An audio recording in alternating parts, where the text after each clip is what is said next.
say there's no such thing as Santa Claus, but I find that difficult to believe. I see Santa Claus every year. I see his helpers all over the city, and I know that he's the one that has the helpers and dresses them in those red suits. Next thing you know, someone will be trying to tell us that there's no such thing as Peter Pan.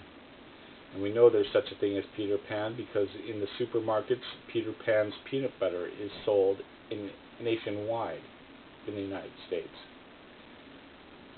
So, anyway, Mr. Candell is a very nice British person who thinks that people covering up their noses with a piece of cloth is somehow going to destroy the world, and that's fine, if he believes that and if he wants to stop people from doing it. Yes, I can understand that. But when it comes to people's traditions and customs, then they have a legitimate cause at hand and a legitimate reason to cover their faces up with a piece of cloth. They're not like a bandit who's trying to rob a bank and trying to hide his identity.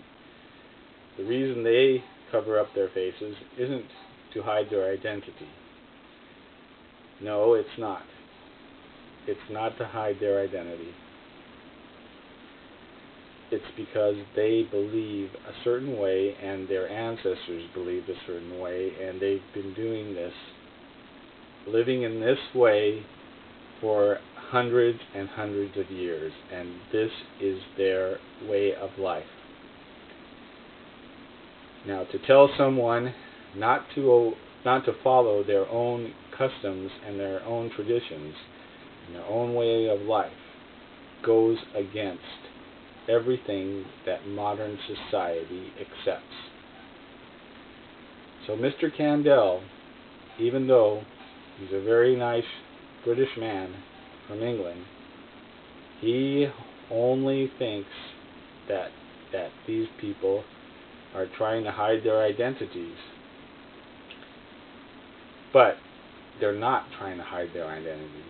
And I think that's the core of the problem.